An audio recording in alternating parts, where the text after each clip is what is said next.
When I moved to Europe, I thought I was starting a new chapter in my life, one full of possibilities. I wasn't running from anything, but I was looking for something different, something quieter than the life I had back in America. I met M, a local man. He was polite and reserved in a way that I hadn't experienced before. Coming from the US, where people tend to be warm and openly expressive, this coldness felt foreign at first. But I tried to understand that it was just the way things were here, more restrained, less emotional. What I didn't understand then was how the culture treated relationships, especially men and women, differently than I was used to. Here, men having multiple partners was socially tolerated, even expected in some circles, and it was not unusual for men to father children with multiple women. However, I did not intend to be his baby mama. Since he had moved into my apartment and we were now building a family together, I expected exclusivity.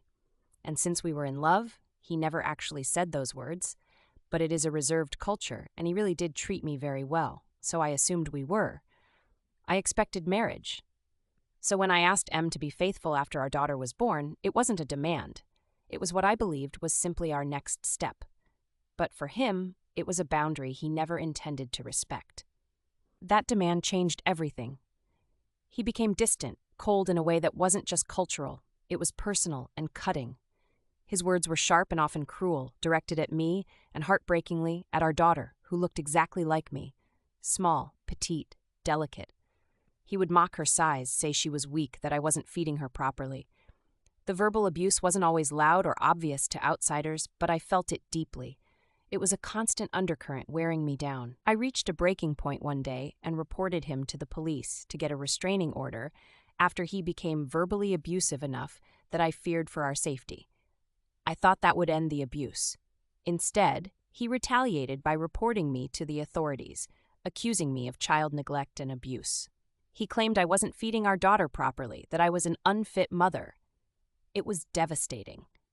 I knew the truth that I was doing everything I could in a foreign country, still learning to eat strange foods, all the while raising a child who happened to be smaller than most local kids, but healthy and thriving by every medical standard I had seen.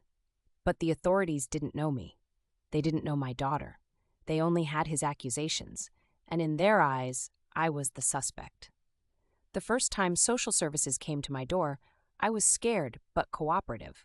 I invited them in, showed them my home, explained my daughter's diet and health, gave them all the medical records I had. But the reports kept coming. M's accusations stuck like glue. It was as if they believed him simply because he was local and I was foreign. And then, without warning, my daughter was taken from me. They took her from school without any notice or chance to mentally prepare. When I arrived to pick her up, the school director was waiting for me with an official letter telling me she was in protective custody. It felt like my whole world collapsed. I wasn't accused of anything criminal, no proof of abuse, but somehow that didn't matter. The system decided that removing my child was the safest course. I tried to fight back. I hired a lawyer and began navigating a legal maze I barely understood in a language I struggled with. Every hearing has been exhausting. I have to defend myself, my parenting, my love for my daughter over and over again. But it is hard to get anyone to see me as a mother who cares deeply. Instead, I'm simply an untrustworthy foreigner. The coldness of the culture is not charming anymore. My neighbors have completely ostracized me. They no longer say hi to me. The friends I made here don't take my calls. Only my family back home sends worried messages. But they can't do anything. Visiting my daughter is a heartbreaking routine. I arrive at the social services center and wait anxiously in a small, sterile room. My daughter, confused and scared, clings to me for a few minutes before breaking down when it's time to leave. It's clear the separation was hurting her, but they think I've simply brainwashed her. Meanwhile, M never comes to the supervised visits. His original accusations were the foundation of every official report. No matter how much evidence I have brought to show my daughter is healthy and loved, the shadow of his claims are still hanging over me. Update 1. 14 months have passed since they took my daughter. Not once during all that time was there any real proof of harm. No injuries, no neglect. But once the wheels of this machine start turning, they don't easily stop, especially when the accusations come from someone local. I visit my daughter every week, and I used to pack her a lunch or snack and bring her favorite toys and books. At first, staff tolerated it, but then they told me to stop altogether because I was making it difficult for her to forget me and get used to her new home.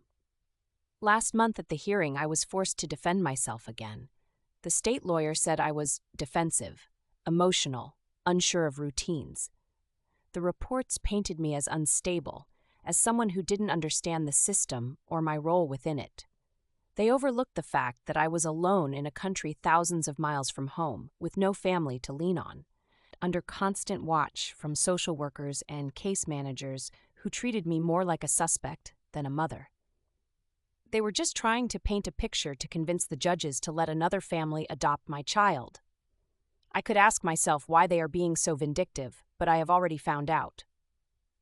When this whole nightmare first began during one of the first visits, I found the child welfare staff were cold. They were polite but distant, very unlike how they treated the other mothers who were also waiting to see their children. I wondered why, until I heard them say, not realizing that I understand more of the language than they think, that I am to blame because I came to their country expecting special treatment, or worse, planning to misbehave just because I was American. There was an unspoken message in their eyes and tone. This isn't your world, and you'll learn to live by our rules whether you like it or not.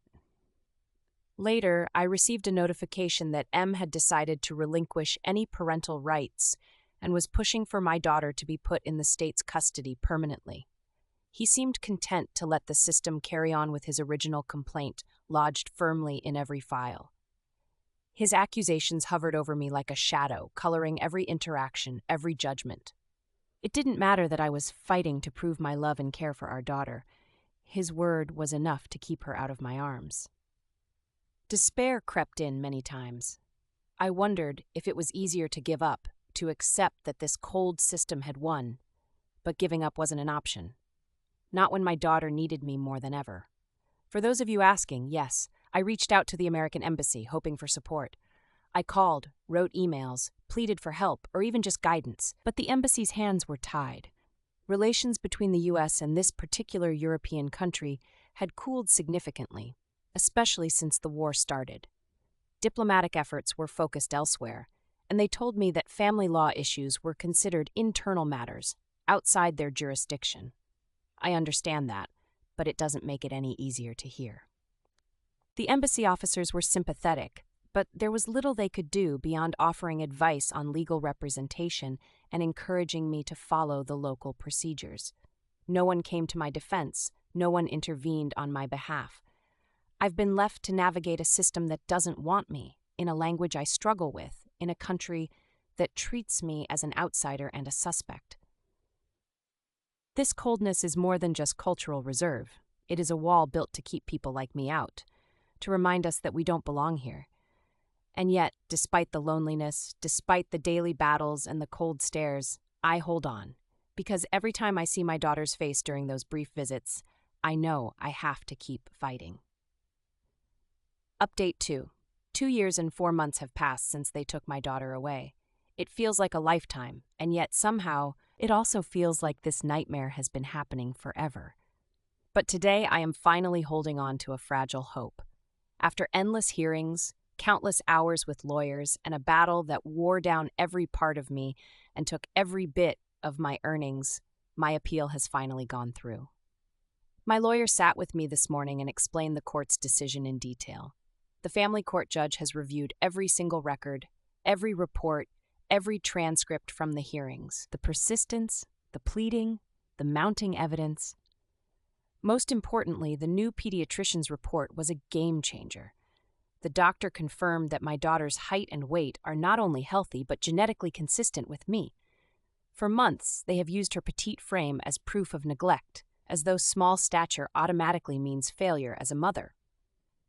The judge also acknowledged what the previous reports overlooked, that my daughter has been traumatized by this entire ordeal and has been showing signs of withdrawal, confusion, and distress in the care of social services. The very system meant to protect her was causing harm. The cold, distant foster care environment was not a safe place for a child who already knows love and stability. In their final ruling, the court declared that the risk assessment no longer justifies our separation. There is no evidence of abuse or neglect, only a tragic cultural misunderstanding that escalated beyond reason. And just like that, the gates have opened. I've told I can come and take my daughter home. Update 3. It took another week before they finally let me have her. Apparently, her foster family needed time to separate from her, so for the sake of their mental health, they had to give them time to grieve. It makes me so angry. They practically kidnapped her from me, but they gave her foster family a week. I picked her up this afternoon. There was no press waiting outside, no crowds, no ceremony, just a tearful embrace between a mother and her child. As I was holding her, I saw the disgust on the social worker's face. She said she thought the girl would have forgotten me by now. It makes my blood boil to think about it. I had planned to head directly for the airport after picking her up, but my lawyer advised me about the local laws concerning custody and the rights of the mother and father. Since the father, M, has relinquished custody, the court favored me. He did it to ensure that the state would fight harder to take her from me, but it has turned out to be a blessing in disguise. Because of his actions, I have the legal right to leave the country with my daughter.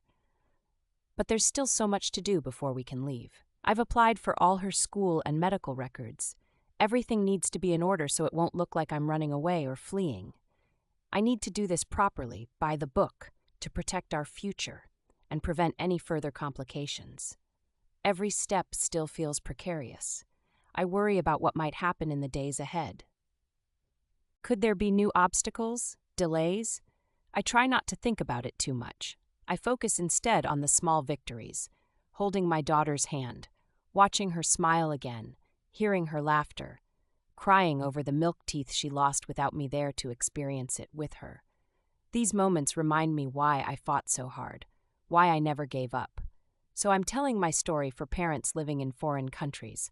Please be aware of the laws, have a lawyer to guide you, do everything by the book, and don't take anything for granted because your passport won't always protect you. In 1 week, I will hold my daughter close as we board that plane home. I will leave behind the coldness, the judgment, and the fear. I hope and pray that nothing else happens before then.